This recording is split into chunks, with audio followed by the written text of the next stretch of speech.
This week on Art on the Air features Chesterton-based floral designer Kris Livovich, whose lifelong love of flowers began in Central America as the daughter of missionaries. Next, we have ceramic artist Thomas Harris, who works with traditional, functional objects, then alters them to create unique sculptural forms. Our spotlights on LaPorte County Symphony's concert with Three Texas Tenors and the Purdue Varsity Glee Club.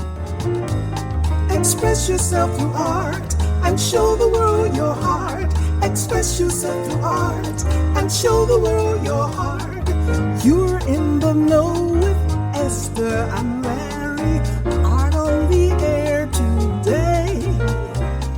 Stay in the know with Larry and Esther. Art on the air our way. Express yourself through art and show the world your heart. Express yourself through art and show the world your heart.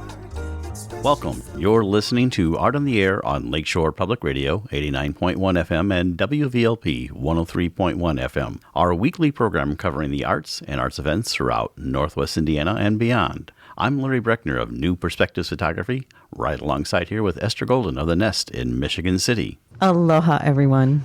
We're your hosts for Art on the Air. Art on the Air is supported by an Indiana Arts Commission Arts Project Grant through South Shore Arts and the National Endowment for the Arts. Art on the Air is heard Friday at 11 a.m. and Monday at 5 p.m. on WVLP 103.1 FM, streaming at wvlp.org, and every Sunday at 7 p.m. on Lakeshore Public Radio 89.1 FM, also streaming live at lakeshorepublicradio.org, and is available on Lakeshore Public Radio's website as a podcast. Our spotlight interviews are also heard Wednesdays on Lakeshore Public Radio. Information about Art on the Air is available on our website, breck.com/AOTA. That includes a complete show archive, spotlight interviews, plus our shows are available on multiple podcast platforms, including NPR One. Please like us on Facebook, Art on the Air, WVLP, for more information about upcoming shows and interviews. Art on the Air is now available on WDSO 88.3 FM Chesterton on Tuesdays at 4 p.m. And we'd like to welcome back to Art on the Air Spotlight, someone who's been with us many, many times before. Appreciate him always bringing us up to date on the LaPorte County Symphony Orchestra. It's Executive Director Tim King. Welcome back to Art on the Air Spotlight, Tim. Thank you. Sparkling Tim King. Pleasure to be here. Thank you very much. Well, we're always glad to have you. You're always enthusiastic about what's going on with the orchestra and your last concert of the season. So it's going to wrap up. So tell us a little bit about that. You got some really heavy hitters on that one. We do. It's been a whirlwind 50th anniversary. I can tell you that. It's hard to believe. We've been planning it for 2 years, and here it is. And so the final concert is really what I affectionately call the blowout concert. The finale of the 50th anniversary. We're not going to have one guest artist. We're going to have two guest artists. And so we are going to open the concert. It's Saturday, April the 22nd, 7 p.m. Central at the Civic Auditorium. You can get tickets at lcso.net. They're all $30 a piece in the balcony. The floor is sold out. But what we're going to do is we've had a fanfare that's been commissioned, which we've played a few times during the year, called Celebration Fanfare, commissioned by Gary and Joe Fran Bendix. And Joe Fran is celebrating her 50th year with the orchestra with us. And so Rick DeYoung, who's conducted us quite a few times, did this fanfare, and it's a wonderful opening piece. A great opening piece, 2-3 minutes. And then Carolyn's going to come on and conduct the Candide Overture, which is a really wonderful, uplifting, difficult, but great piece. And then the Purdue Varsity Glee Club, under the direction of William Griffel, is going to join us for the rest of the first half. We had the Purdue Varsity Glee Club back in April of 15, and other than Holiday at the Pops and Who's Your Star, it was the best-selling concert we've had in the last 10 years. Wow. You just find out, of course, we live in Notre Dame territory, and I understand that, but there's still a lot of Purdue folks here, a lot of Purdue folks, and they're just as fanatical about their associations as Notre Dame is. So they're going to join us on the first half. They're going to do 3 or 4 selections of their own without the orchestra, and then they're going to close the first half with 2 selections that were orchestrated just for them and us to close the concert. So it'll be a really nice first half. We'll have an intermission. We're going to sort of have to reset the stage, and we'll be welcoming the Texas Tenors. For people that don't know who the Texas Tenors are, all you have to do is Google thetexastenors.com. They have a huge following, and I will be the first to admit I was not familiar with them. They won America's Got Talent a few years ago and have made a couple of appearances with them again. They are in demand. If you go to their website, you will see the list of their performances coming up. We're just lucky to get on the slate as far as I'm concerned. They're playing with the Louisville Orchestra on April the 8th. They're playing with the Augusta Symphony on the 20th. They're going to play with us on the 22nd. They go to Texas on the 23rd. I mean, they're just all over the place. So they're doing a program called Broadway and Classics Remembered. And so it sounds sort of like a greatest hits sort of situation. Fortunately, I'm going to get to hear them in advance doing the same program a couple of weeks in advance of ours, and I'll be able to come back home with some good knowledge about what their program is like. But they have this amazing following. We've already sold tickets from 8 states. Wow. And that just gives you an idea of the people that follow this group. And, the Purdue Glee Club has their groupies, and the Texas Tenors has their groupies. And so the two groupies are going to reunite for the first time on this particular concert. So I think it's going to be just an amazing evening of really good music performed really well. And so, and what a great way to finish the 50th anniversary. I probably will be in an asylum the day after, but it'll be worth it to get through the evening, and it will be a super evening. I really want people to come out. And for $30, you get the orchestra, you get the Purdue Glee Club, you get the Texas Tenors. Where else can you find a bargain like that? That is, and you're still at the Civic Auditorium. That's correct. The Civic Auditorium in LaPorte. And that's kind of the last event. Aren't they going to do renovate as soon as you guys are done, or almost there? They're going to work on something. That's the plan. The Civic Auditorium is going to put in central air. Of course, they would do that when I leave, of course, and then they're going to redo all the seats in the balcony with cushions, and so it's going to be just a wonder. Supposedly, our Who's Your Star event next September will be the first event after they have done all their renovations. So we'll be able to take advantage of all those wonderful renovations when we come back. Fantastic. And the Texas Tenors have 3. I kind of like their listing because I did go to their website. One is listed as the tenor.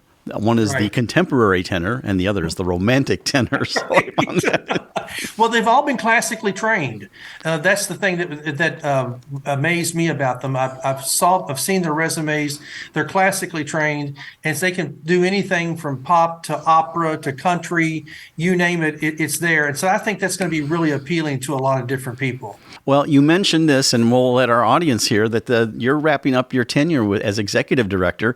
And I think I said off air, but I'll say it on air, is that you've really turned around much about the orchestra there. You brought in a great conductor with Carolyn, and the whole organizational part, I know people have told me is wonderful. But before we wrap up and tell us the dates and everything again, tell us a little bit about your plans after being the executive director. Well, my plan, I'm going to be leaving July the 31st, so I'm still here for a little while.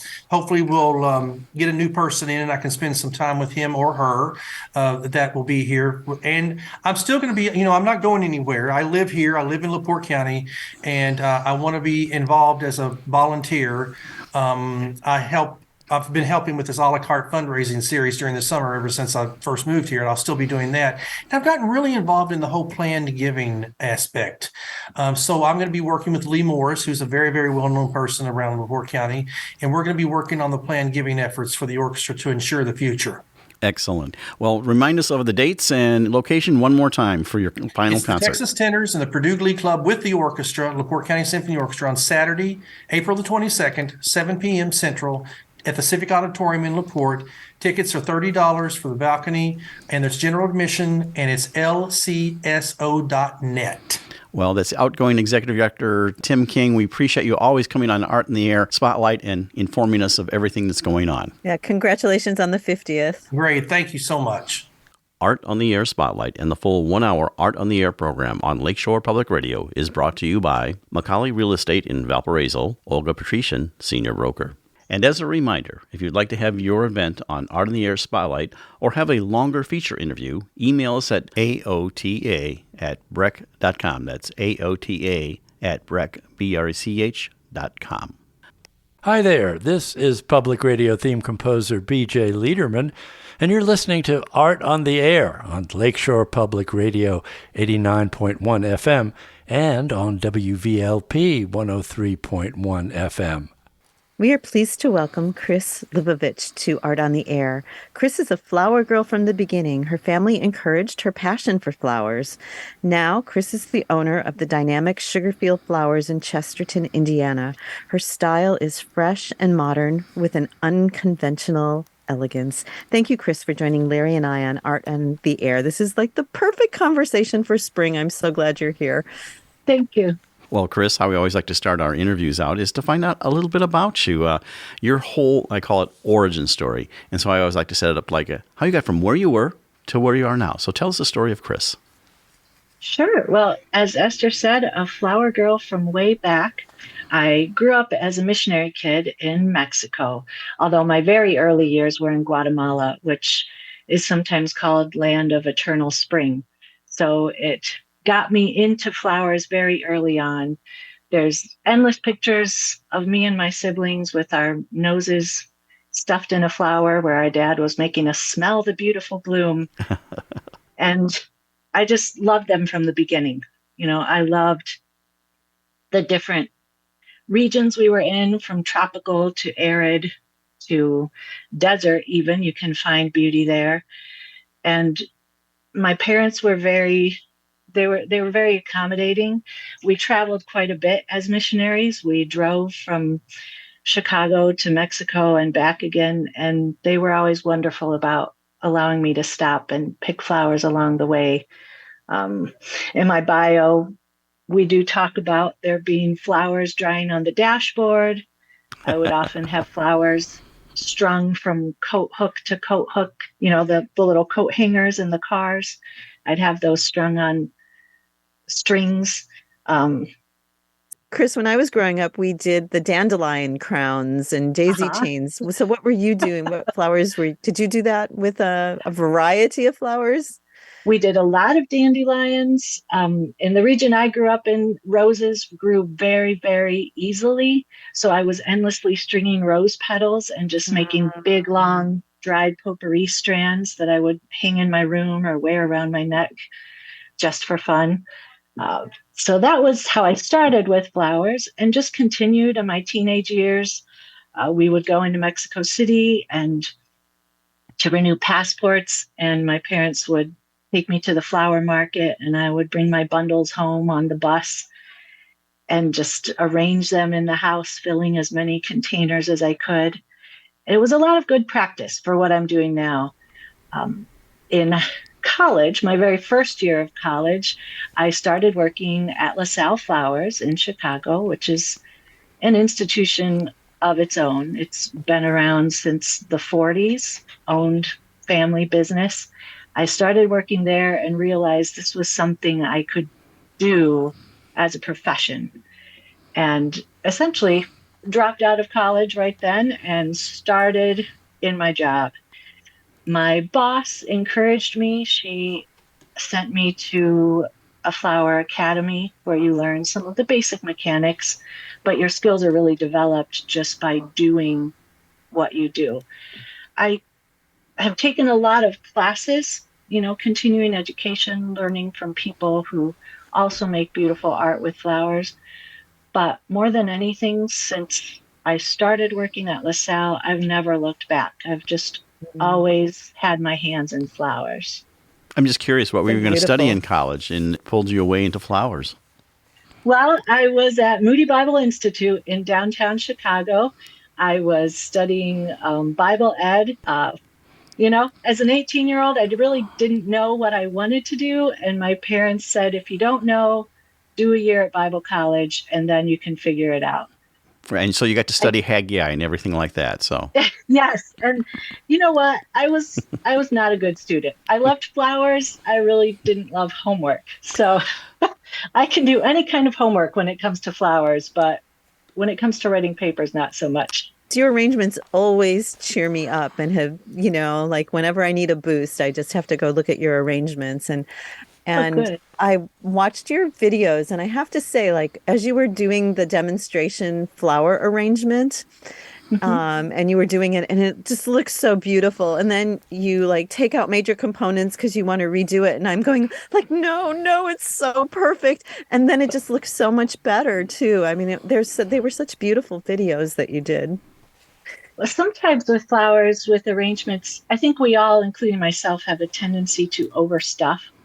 And I try to I think there's a quote from Coco Chanel that I may butcher, but she said, before you leave the house, you should look in the mirror and remove 5 items, which I don't wear a lot of items, so it's hard to remove. But I think of that in flowers, like look at it closely and then remove something so that you can really see the beauty of, you can see what you're focusing on.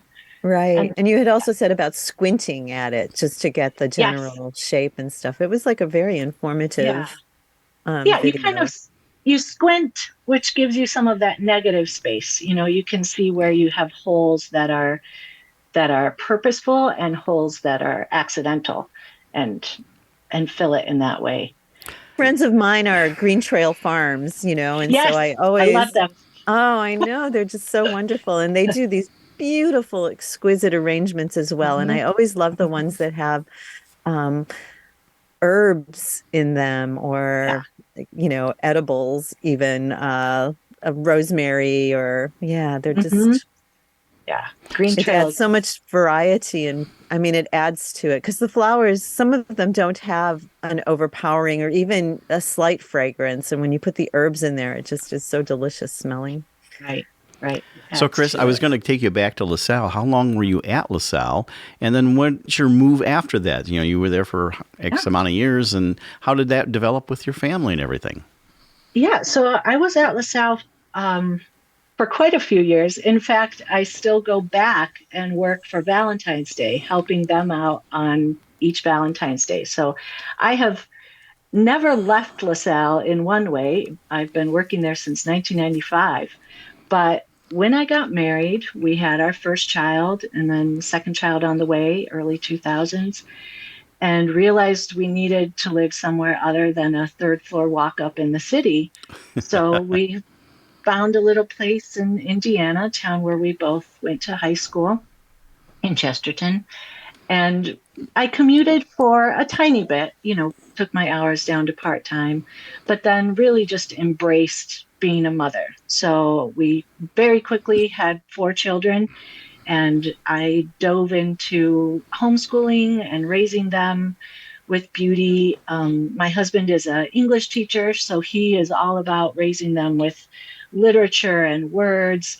And my children tease me that I'm the arts and crafts homeschool mom. So not super strong on math, but we were great with arts, crafts, and literature. I know there's wonderful math tutors, so don't even worry about them. That's exactly it. I felt like I could find the people they needed. But as the children got older, I continued to do flowers just at home or occasionally at LaSalle for Valentine's Day, Mother's Day. But once they reached a certain age, maybe between 5 and 9, I started Sugarfield Flowers, very small, very slow. I joked that it was my secret business for a while because just juggling it all was difficult. And it's just taken off from there, kind of word of mouth, interacting with I do a lot of weddings, so interacting with fellow wedding vendors, sharing the things that we love, collaborating on stylized things where we can all have as much creativity as we want, has really kind of pushed my business forward. And I think it was very innovative to pair with artists for like containers even, or your collaboration with Sunnyside Drive, it's just... Yeah, it's just like so beautiful. I mean, to pair a handmade vase with those beautiful flowers. Oh, I absolutely love collaboration. I'm actually I worked last year and will be working this year with Beal Pottery, which is located in, I think they're Westville now. So we'll be working with Beal Pottery, and they'll be making some beautiful, Sugarfield vessels for Mother's Day. And then we'll have some workshops in their brand new studio in the fall and winter. So I'm so excited for that. Just they're amazing potters, and their art is gorgeous. So to get to put both of ours together just makes me so happy. I know, it's exquisite. Do you teach anything? Do you teach other people that want to learn about floral design? Is that what you do, or do you even have time for that? Well, it's funny. So much of our life now is pre-COVID and post-COVID. And pre-COVID, I did quite a few workshops where we would do mainly wreath classes. Like in the winter, people love making their Christmas wreaths, fall wreaths. We would do arrangements. You even did like a Thanksgiving. Holidays. Didn't you do? You did something special for Thanksgiving. Yeah. Yeah. Thanksgiving centerpiece classes. And I love teaching because I love watching people's faces as they realize they can make something beautiful. I think too many people approach flowers and approach art with a bad taste in their mouth because one time in third grade, somebody told them their drawing was bad. And so they decide they're not artists. And I just think as long as you have the mechanics, and of course, some of us are better than others, some of us practice more than others. So I love seeing people realize, oh, if I have the proper mechanics, I can make something gorgeous. And just how confident people leave my classes. So pre-COVID, we're a lot more workshops. Now, post-COVID, we are coming back. Like I said, I'll be doing workshops with Beal Pottery. And what I've really wanted this year is a lot more collaboration, like community collaboration. So while I am investing in workshops with the public, I'm also collaborating with fellow florists and fellow farmers, trying to bring more local beauty to the fingertips of my fellow florists. I'm starting something called a flower hub, which is essentially all these local florists want to buy locally from farms that grow in Indiana, much like Green Trail Farm, which I adore. So we are going to have a weekly hub where all our surrounding farms bring in their flowers, and florists and flower shops can come and purchase their flowers at wholesale prices, which to me just builds community. It's good for all of us in that way. So it's a new thing we're trying this year. It's coming up slowly, but I'm very, very excited about it.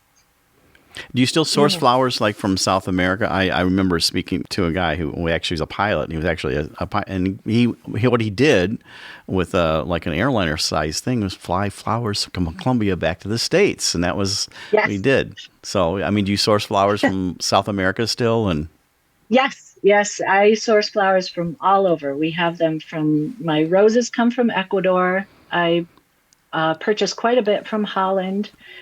Quite a bit from California. This year, I'm taking baby steps towards sourcing U.S. grown. Flowers are a lot like food, where we are just now coming back around to realizing that locally grown by our own farmers, seasonal, has much more life and beauty. Right. Yes. So while I adore the prices of Ecuadorian roses, I'm trying to move towards U.S. grown. So that's a big part of starting a flower hub this year, is supporting the people that surround me, and purchasing and using their beauty.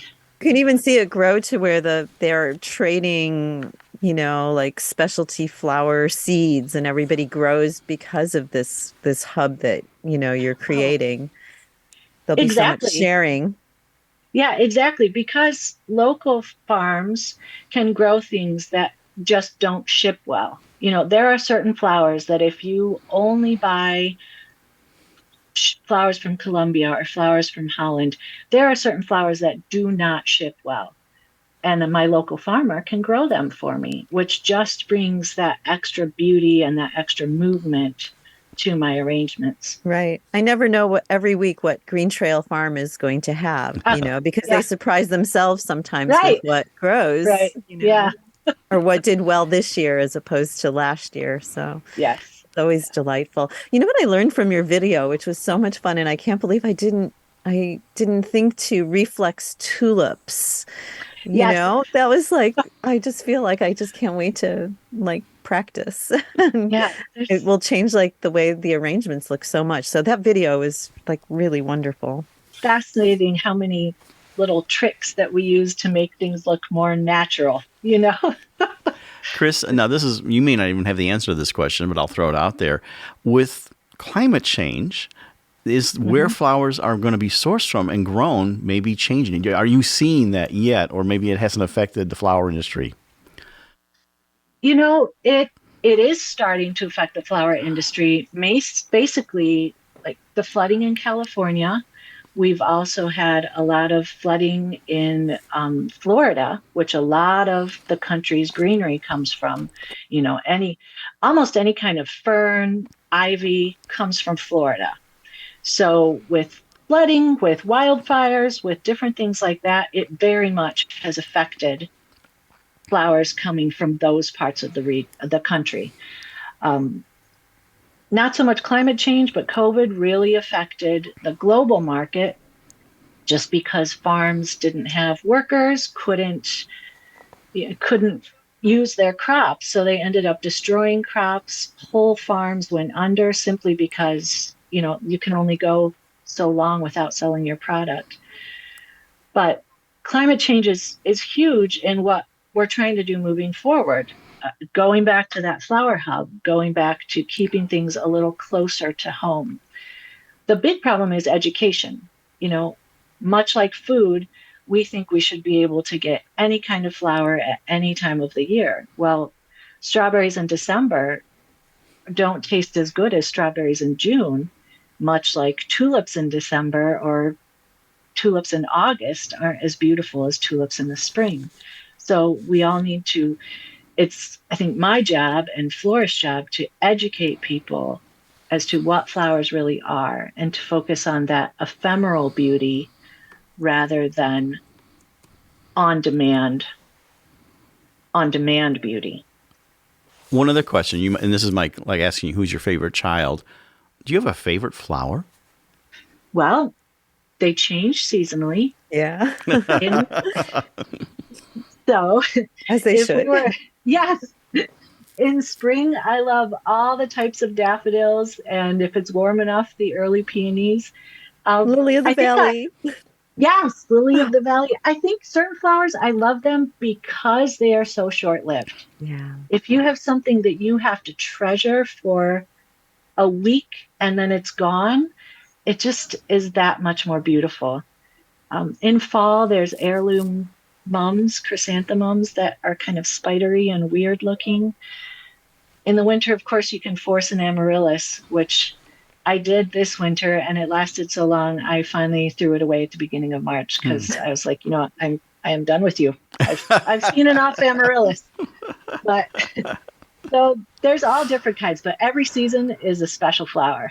It's so true because just, that very short period of lilac, you find yourself looking forward to that time when you'll get to smell lilac for a brief amount of time. Yes. And you wish you could keep it. Yes. But yeah, it makes it perfect that way. It does. So how many events do you do? Weddings or other types of things that you do? Like, I'm looking at your Instagram. There's lots of things there, but about how many do you do a year? My main focus is weddings, and I do between 40 and 60 a year. We try to keep it to 1 or 2 a day on a weekend. But I also do workshops. We'll do maybe 3 wreaths in the winter. We'll do a couple centerpieces for Thanksgiving. I also like to support locally. So upcoming is the Listen to Your Mother show in Hobart. And so I support them by making florals for the stage, florals for all their cast members. I think that's it's just a wonder. I love going and listening to the stories. We had Carrie on the show about that. So, yeah. Yeah, she's fantastic. So that kind of thing I support. Our local high school, the big band bash, we support that. But I keep those are kind of few and far between. I'd say maybe 5 or 6 events a year, with my main focus being weddings. This year, the Floral Hub is going to take up a bit of time corralling farmers and florists. But my goal is for this fall to communicate either with our Chesterton Art Center in Chesterton or Lubeznik in Michigan City. And I'd like to bring in Art in Bloom, where florists take a piece of art and recreate it in flowers. And it's just a Oh, that's fun great. show. And I think that would be amazing. That would be great at the Lubeznik Center because they have that beautiful big gallery. Mm-hmm.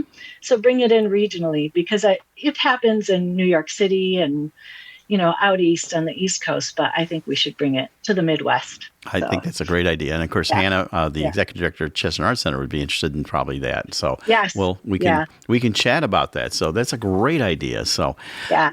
I'll put Janet in contact with you as well with the Lubeznik Center. So any future expansion plans? Are you thinking of bringing on, I mean, this is pretty much, is this a one-woman operation for the most part, or is it a family business, or any expansion ideas?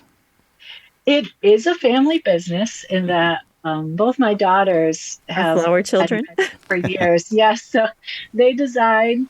My husband and boys, they load, they deliver, but they would prefer not to be forced to make anything. But as the children grow and go away to college, I can't really force them to stay home. So I will be expanding in a small way, but I don't actually want to take over the world with flowers. Right. I want to be able to focus and do beautiful things in my corner of the world. So we'll expand a tiny bit. As the children leave, we'll fill their spaces. Sounds great. Yeah. Well, we have just about 1 minute left, and we want to give you a chance to tell people how they can find you, what if you have any upcoming workshops or events, things like that. So, your social media. So tell us all about how they can find your business. Well, the best way to find me, I'm online, sugarfieldflowers.com is my website. For updated work on Instagram and Facebook, Sugarfield Flowers again. I sometimes post a lot, sometimes post a little, but that's the best place. On my website. So how did you decide your name? It comes from a Walt Whitman poem. And it talks about people hoeing in the sugar field, which I'd imagine is beets, but I prefer to think of it as flowers. So I do love Walt Whitman. That's great. Well, we appreciate you coming on Art in the Air and sharing all about Sugarfield Flowers. You can find it on Instagram, Facebook, and such, and do a great search.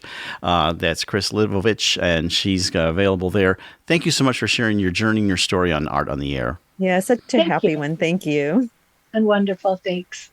Hey, this is singer-songwriter from the region, Kevin Friend, and you're listening to Art on the Air at Lakeshore Public Radio 89.1 FM and on WVLP 103.1 FM. We would like to welcome Thomas Harris to Art on the Air. Thomas is a ceramic artist near Bloomington, Indiana. He uses altered, wheel throwing, and hand building to make fascinating functional and non-functional work. Deconstructionist in ideation, his forms are brilliantly colored exercises in surface decoration. His business name is Cleo Ceramics.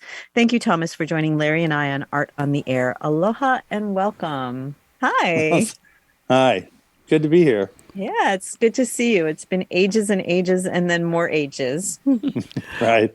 Well, Thomas, what we always like to start with our guests is kind of your origin story. We want to know all about you, like your beginnings and everything. I always like to say how you got from where you were to where you are now. So tell us about yourself. Yeah, well, it's funny because it seems like it's been a long road. I mean, I started wanting to study art in college, and that's actually where I discovered ceramics. Going to ending up in Northern Arizona University, studying with Don Bendel, who had a bit of a reputation. So I felt fortunate. But I think after those 5 years, I actually did go into a master's program, but I had switched into performance art. So technically, my master's degree is in a separate art field. But I think what that did was expose me to, say, the fissures in between the different traditional art forms. So working in performance art, say, you'd be using your body, which of course is not the same as dance and performance. It's right in between the two. And I think maybe that's one of the things that I kept with me as I sort of moved down the road to various different things, and then finally back to ceramics, because there was a lengthy hiatus where I was raising a family and working basically in IT, mostly web server and server maintenance and the like. And about, I don't know, almost 20 years ago now, I sort of woke up one morning and realized that I wanted to be involved in art again. And there just so happens to be a really good program at Indiana University. And so being a staff member at IU meant that I could take free courses. And so I kind of re-educated myself, because the kind of training that I got when I was an undergraduate is completely different than the way that they train ceramic artists now. So instead of Studio 1, 2, 3, and 4, you could go in and you could take slip casting and sculpture and advanced wheel throwing, even history of ceramics. None of those kinds of things existed. So I felt like I got a real, like I said, re-education, also with very top tier artists, which I feel was also very beneficial. They have quite an amazing faculty there. Malcolm Mobutu Smith is still there. Crystal Bogert was there, and a number of other people. Matt Repsher was also an artist in residence or a visiting scholar, and Tim Mather was the head.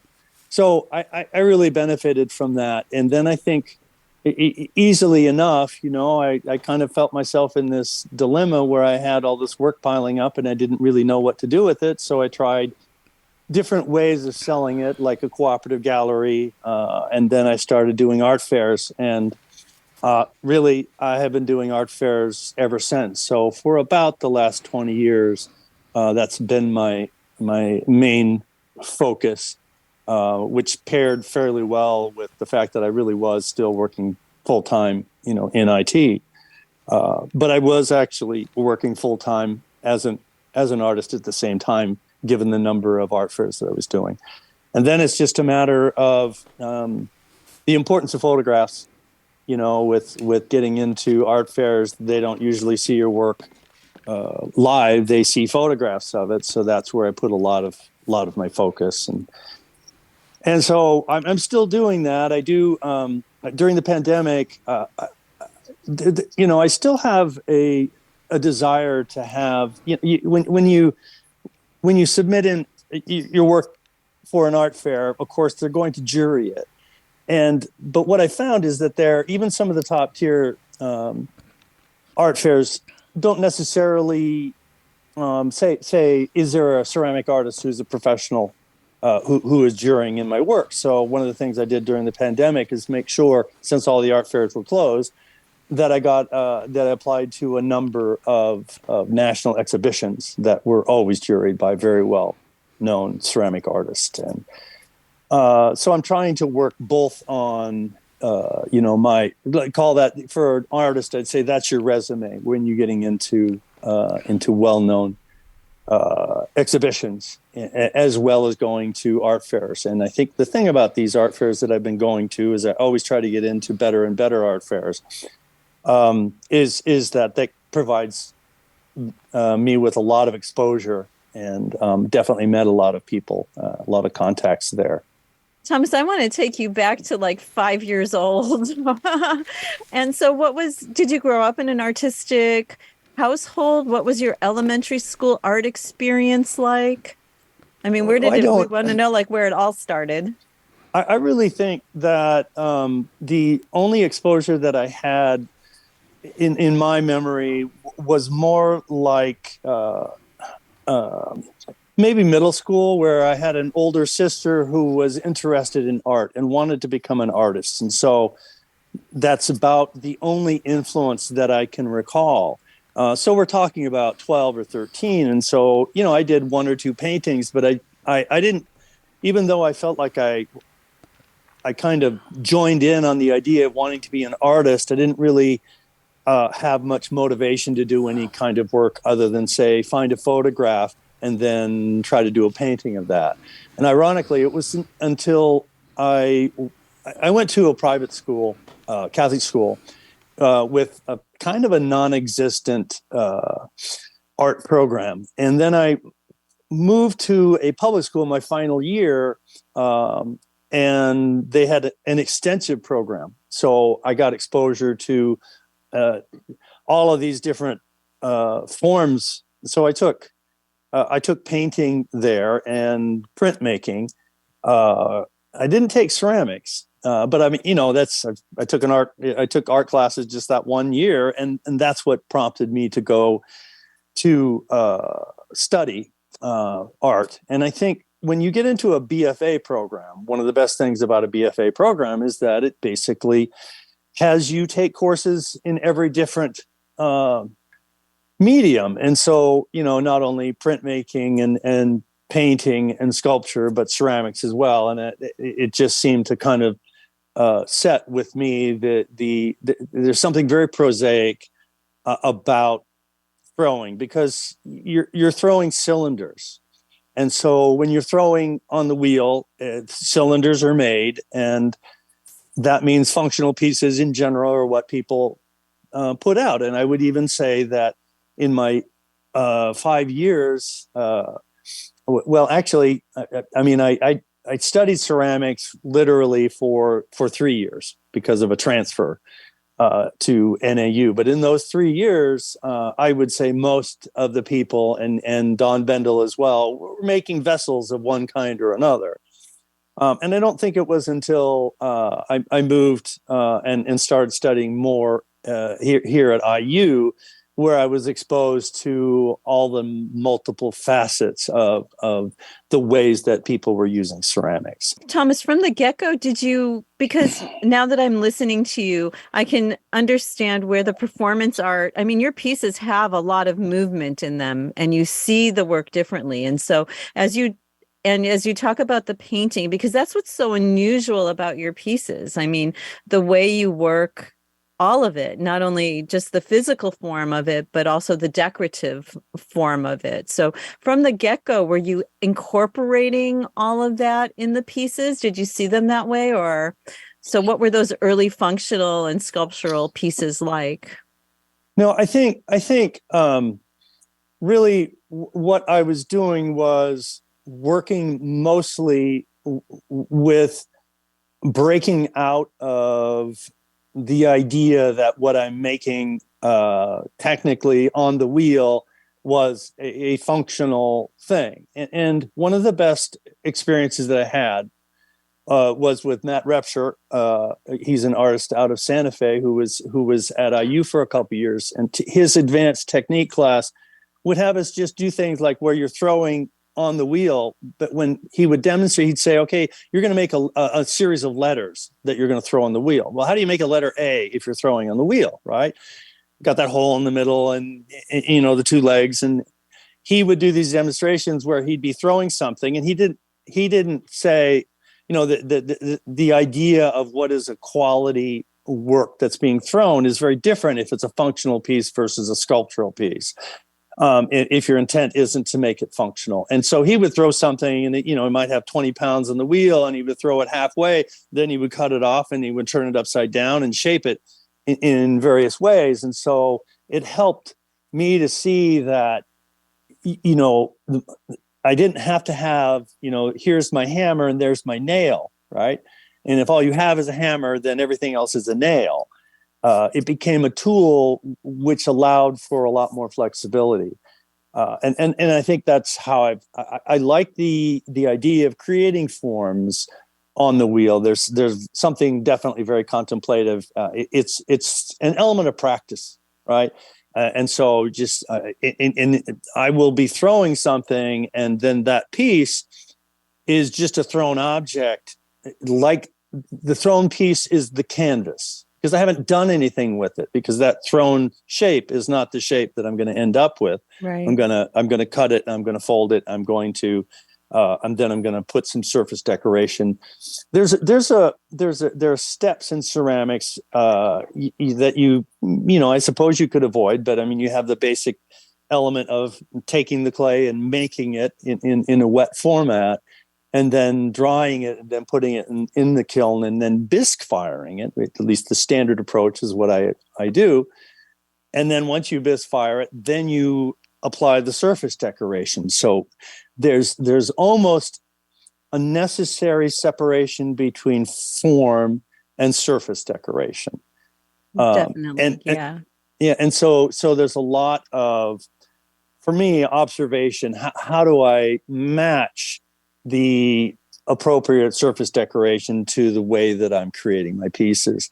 Well, and also your functional pieces are really sculptural pieces, like I'm thinking about the mug. I mean, yes, you can drink from it, but it is just such an exquisite piece that you've created. I mean, your surface decoration, I wish we had See a Vision right now, see a radio program, because your surface decoration is like phenomenal. I mean, you can't even believe that it's ceramics, it's just so beautiful. And then the actual form, the way that you have changed that basic mug form into a piece of sculpture, it's just, wow. I want everybody to look up your work. You're listening to Art on the Air on Lakeshore Public Radio 89.1 FM and on WVLP 103.1 FM. Which you can at clayo.com, right? CLAOH.com, and you can see what we're talking about. So I would love for you to go into a bit how you developed your layered sanding. I mean, like the process, it just seems, it's just amazing to me.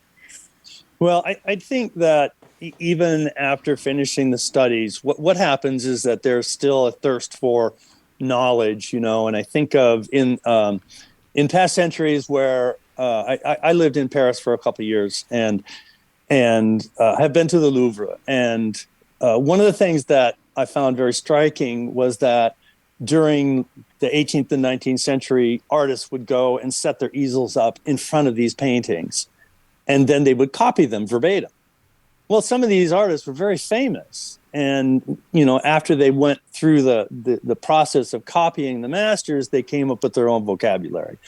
And I think that that's exactly the route that I have followed, which means I see from wherever, it could be Ceramics Magazine, because I always get that, as well as all of the resources that are online, things that I'm exposed to. There'll be something that will capture my eye, and I'll go, what is that? What did this person do? And I think ceramic artists are very generous with their information.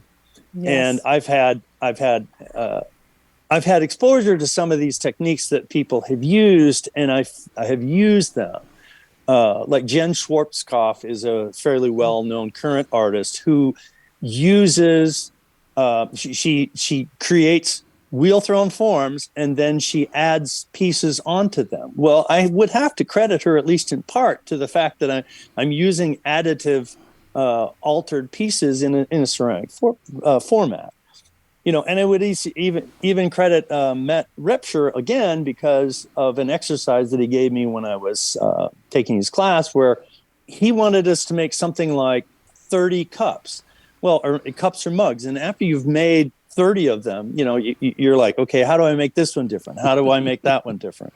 Well, he took, out of all 30 that I had on the table, he picked one up and he held it. And it was a teacup that I had done one simple cut and fold, and then looped a handle on it. And he held it, and he just looked at me and he goes, "This is the one, right here."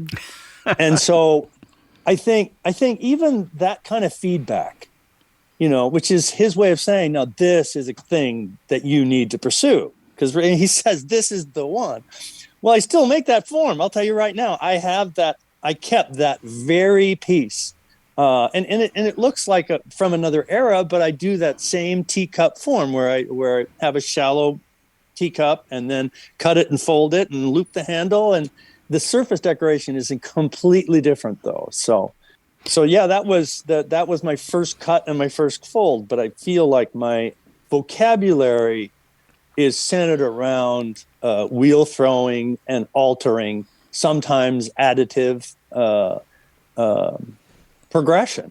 Because you're when you're throwing, I don't just throw one. I there's a shape, and I'm also running a business, which means I'm selling them. So if I have to make 10 at a time or 20 at a time, but if I make 10 at a time, by the time I get to 8, I'm interested in making other things, because I've been sitting there and watching myself do this thing, because you're just looking down on the wheel and you're seeing the shape, and it's almost like an intuition. It's not a decision that says, oh, you need to do this, but it's kind of like, well, what if I did this? And, I have the freedom to make change because clay's cheap. So, and I will do the same with surface decoration as well. One of the pieces I loved watching and looking at is, like, they call them Dubai the Dragon, and one of the other ones, I guess, some sort of gargoyle. You have 2 examples on your website of that, which really is a sculpture that hangs on the wall. So tell us about developing those pieces. I mean, those are just, most people think about ceramics as being like bowls, cups, things like that. These are really sculptures that hang on your wall.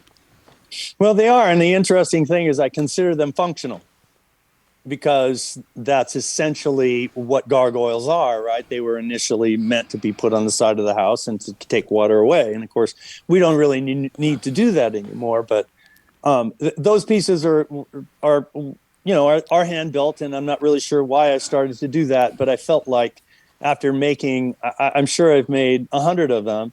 I got more interested in where I wanted to go next. And the first one I did was Montepulciano, and that was a dragon-type shape, which has medieval buildings, and it just happened to be a place that I rode my bike through when I was touring in France. And so I just like that idea of you've got one juxtaposition of one size with another, because, if you've got a fantastical creature, but then, populating his head, so to speak, with buildings where you would normally find, ears and other aspects that might be. Yes. Yeah. Well, I found those pieces absolutely fascinating. And what you comment on your website is where art lives. And it shows, I think, one of the pictures you didn't get for several years from the customer, finally got one to you about where they actually placed your gargoyle dragon character. Right. I know the most comments I get is that people can't believe that they're actually glazes. They think that you spray painted these pieces because of the intricacy and the delicacy of the colors. Well, the gargoyles are the reason that I have that layered, multiple layers of underglazes that are sanded, which is probably what you're referring to. Yes. And that was a technique that I saw a video of some guy trying, on his seapots, what he was doing. And so I went ahead and started to use that on my gargoyles, because I felt like that was, to me, like a patina. So I have to credit my gargoyles as where I started to use the standard surfaces, which now has sort of bled into the rest of my work. I'm still really focused on, that's a very dry surface, painterly surface is what a lot of people have told me, because you have the throw lines, and of course that gives it direction, and that direction of the throw lines will enhance the direction of the pieces as I cut them, and the implication of the spiraling. But in addition, I'm using more contrasting, like I've been doing crystalline glazes to contrast with that very dry surface. Oh, beautiful. So how can people view your work? I have work on Etsy, so Etsy.com, and I guess the best contact is clayo.com. And then you'll see a button there, contact and buy, which will list the art fairs that I will be going to. Indiana Artisan is going to be the first one, and that's in 3 weeks from now, so April 1st. And I kind of go quite around the Midwest, Michigan and Minneapolis, Asheville, South Carolina, Atlanta, Kansas City. So there will be a list of art fairs that I'll be at, as well as the online stores that I use. Well, we only have a minute left. Is there do you ever do any gallery style exhibits besides doing the type of art fairs or anything like that? Or are you into that at all? Well, yeah, I do. Like I said, I really like doing exhibitions, and getting into exhibitions means that I will send one piece someplace.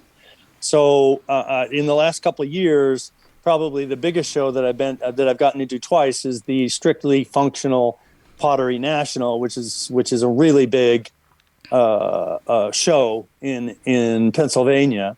I also have work in a gallery here in Bloomington because I'd really like to have, some kind of a presence in my local town. Very good. Well, we appreciate you coming on Art in the Air. That's Thomas Harris. While it calls himself a ceramicist, I really almost admire your work as a sculptor because it really shows the functional and non-functional works. We'd like to thank you for coming on Art in the Air. You can find him at Clayoh, that's CLAYOH.com,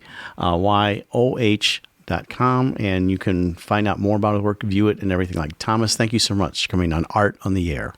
Yeah, it's been a pleasure, Thomas. Me. Thank you. Yeah, thank you so much. We'd like to thank our guest this week on Art on the Air, our weekly program covering the arts and arts events throughout Northwest Indiana and beyond. Art on the Air is heard every Sunday at 7 p.m. on Lakeshore Public Radio 89.1 FM, also streaming live at lakeshorepublicradio.org, and is available on Lakeshore Public Radio's website as a podcast. Art on the Air is also heard Friday at 11 a.m. and Monday at 5 p.m. on WVLP 103.1 FM, streaming live at wvlp.org, and Tuesdays at 4 p.m. on WDSO 88.3 FM. Thanks to Tom Maloney, Vice President of Radio Operations for Lakeshore Public Radio, and Greg Kovach, WVLP's station manager. Our theme music is by Billy Foster with a vocal by Renee Foster. Art in the Air is supported by an Indiana Arts Commission Arts Project Grant through South Shore Arts and the National Endowment for the Arts. We'd like to thank our current underwriters for Art in the Air on Lakeshore Public Radio, Macaulay Real Estate in Valparaiso, Olga Patrician, Senior Broker, and for WVLP, Walt Breidinger of Paragon Investments.